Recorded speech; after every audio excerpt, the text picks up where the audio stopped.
ऊपर आसमान में देखो, इतने सारे तारे दिख रहे हैं। हर एक तारा हमारे सूरज जैसा ही है। हमारा सूरज भी एक तारा है और हम एक ग्रह पर रहते हैं जो इसके चारों ओर घूमता है। हमारा ग्रह पृथ्वी है, यह हमारा घर है। पर क्या तुमने कभी सोचा है कि पृथ्वी यहां कैसे आई? जीवन की शुरुआत कैसे हुई? चलो समय में एक अद्भुत यात्रा करते हैं और पता लगाते हैं। एक विशाल गैस और धूल के बादल की कल्पना करो। यह बादल अंतरिक्ष के एक कोने में तैर रहा था, जहां अंधकार और शांति का साम्राज्य था। यह बादल बहुत बड़ा था, इतना बड़ा कि इसकी तुलना किसी भी चीज से नहीं की जा सकती। आज के हमारे सौर मंडल से भी कई गुना बड़ा। यह बादल अनंत विस्तार में फैला हुआ था, जैसे कोई विशालकाय कंबल। यह एक अस्त व्यस्त जगह थी, जहां चीजें इधर उधर घूम रही थीं और एक दूसरे से टकरा रही थीं। यहां हर तरफ हलचल थी, जैसे कोई विशालकाय नृत्य। यहीं से हमारी कहानी शुरू होती है। यह वह समय था जब हमारे सौर मंडल का जन्म होने वाला था।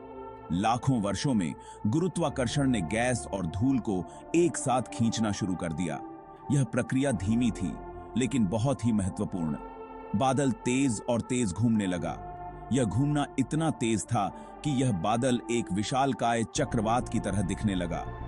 केंद्र गर्म और गर्म होता गया। यह गर्मी इतनी बढ़ गई कि गैस और धूल के कण एक दूसरे से टकराने लगे। अंत में यह इतना गर्म हो गया कि एक तारे का जन्म हुआ, हमारा अपना सूरज। यह तारा एक नई शुरुआत का प्रतीक था। सूरज एक नवजात शिशु की तरह था, ऊर्जा से भरपूर। यह ऊर्जा चारों ओर फैलने लगी, जैसे कोई नया जीवन जन्म ले रहा हो। इसने अपने चारों ओर के अंतरिक्ष को रोशन कर दिया। यह रोशनी इतनी तेज थी कि अंधकार को चीरते हुए हर दिशा में फैल गई। लेकिन कहानी यहीं खत्म नहीं होती है। यह तो बस शुरुआत थी। अभी और भी बहुत कुछ होना बाकी था। अभी भी बहुत सारी गैस और धूल बची हुई थी। यह बची हुई सामग्री भी एक नई कहानी की शुरुआत करने वाली थी। और यहीं से पृथ्वी की कहानी शुरू होती है। यह कहानी हमारे ग्रह की उत्पत्ति और विकास की है, जो इस विशालकाय बादल से शुरू हुई थी। युवा सूरज के चारों ओर बची हुई गैस और धूल आपस में चिपकने लगी। ये झुंड बड़े और बड़े होते गए, जिससे ग्रह बने। इन्हीं ग्रहों में से एक हमारी पृथ्वी थी। प्रारंभिक पृथ्वी एक जंगली जगह थी। यह बहुत गर्म थी, पिघली हुई चट्टानों से ढकी हुई थी। क्षुद्र ग्रह और धूमकेतु हर समय इससे टकराते रहते थे। लेकिन लाखों वर्षों में पृथ्वी ठंडी होने लगी। पिघली हुई चट्टान सख्त होकर एक ठोस सतह में बदल गई। लेकिन पृथ्वी का बदलना अभी खत्म नहीं हुआ था। एक दिन मंगल ग्रह के आकार की एक वस्तु पृथ्वी से टकरा गई। यह एक बहुत बड़ी टक्कर थी।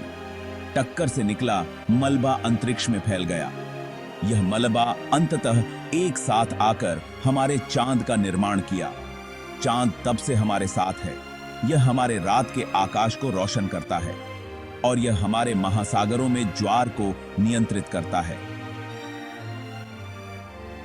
क्या कहानी है? भाग 5, जीवन की चिंगारी। अब पृथ्वी थोड़ी ठंडी हो गई थी। यह एक समय था जब पृथ्वी की सतह पर ज्वालामुखी फट रहे थे और लावा बह रहा था। इसमें जमीन और पानी था। महासागर और महाद्वीप धीरे धीरे आकार ले रहे थे। लेकिन अभी तक जीवन नहीं था। पृथ्वी की सतह बंजर और निर्जीव थी। जीवन की शुरुआत कैसे हुई? यह सवाल वैज्ञानिकों को सदियों से परेशान कर रहा है। यह विज्ञान के सबसे बड़े रहस्यों में से एक है। वैज्ञानिक इस रहस्य को सुलझाने के लिए कई सिद्धांतों पर काम कर रहे हैं।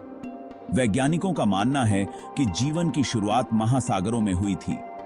ये महासागर जीवन के लिए आदर्श वातावरण प्रदान करते थे। पानी के गर्म, उथले कुंडों की कल्पना करो।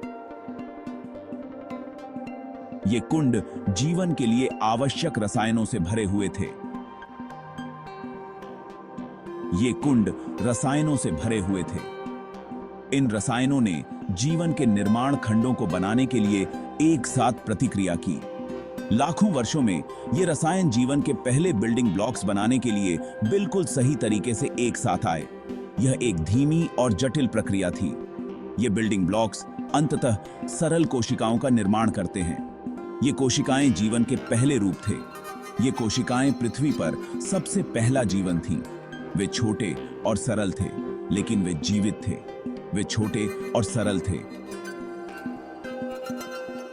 लेकिन वे जीवित थे।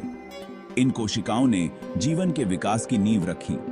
इन सरल कोशिकाओं से जीवन ने धीरे धीरे जटिलता की ओर कदम बढ़ाया। समय के साथ ये कोशिकाएं अधिक जटिल जीवों में विकसित हुईं और इस प्रकार पृथ्वी पर जीवन की चिंगारी ने एक जीवंत और विविध ग्रह का निर्माण किया। भाग 6। जीवन अपना रास्ता खोज लेता है। पृथ्वी पर जीवन की शुरुआत छोटे रूप में हुई, लेकिन यह हमेशा ऐसा नहीं रहा। अरबों वर्षों में जीवन का विकास हुआ। सरल कोशिकाएं अधिक जटिल होती गईं। उन्होंने नए प्रकार के जीवों का निर्माण किया।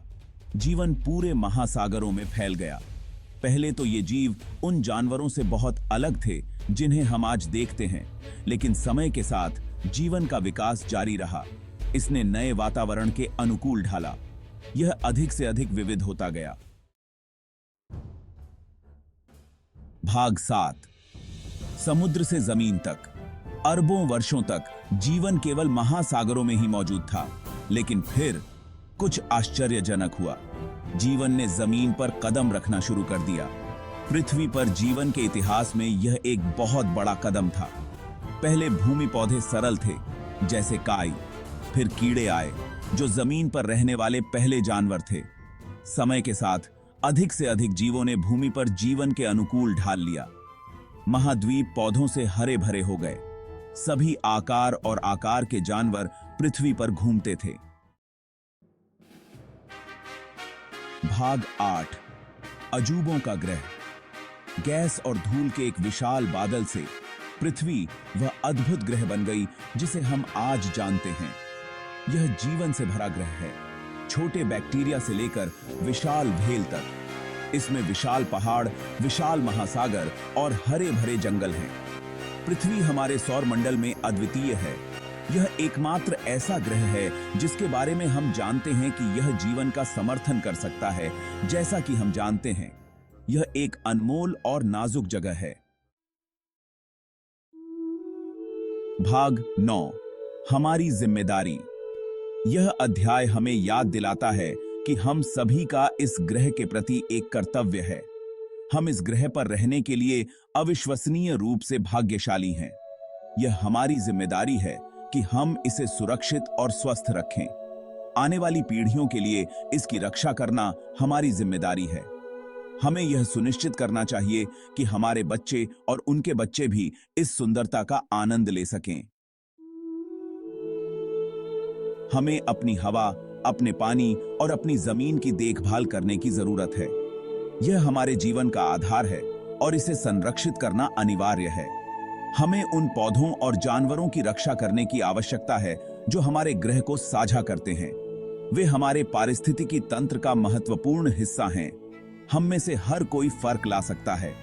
छोटे छोटे कदम भी बड़े बदलाव ला सकते हैं। हम पर्यावरण पर अपने प्रभाव को कम कर सकते हैं। सौर ऊर्जा का उपयोग, पुनः प्रयोज्य बैग का उपयोग और शहरी बागवानी जैसे विकल्प चुनकर हम योगदान दे सकते हैं। हम ऐसे विकल्प चुन सकते हैं जो हमारे ग्रह की रक्षा करने में मदद करें। हर छोटा कदम एक बड़ा अंतर ला सकता है। आइए हम सब मिलकर एक स्थायी भविष्य की ओर कदम बढ़ाएं। भाग 10। निष्कर्ष। हमारा पीला नीला बिंदु। पृथ्वी को फिर से देखो। अंतरिक्ष से यह एक छोटे नीले बिंदु की तरह दिखता है। वह हमारा घर है। हमारे पास यही एकमात्र है। आइए हम अपने ग्रह और उसके सभी अजूबों को संजो कर रखें। आइए हम यह सुनिश्चित करने के लिए मिलकर काम करें कि पृथ्वी आने वाली पीढ़ियों के लिए एक जीवंत और स्वस्थ घर बनी रहे।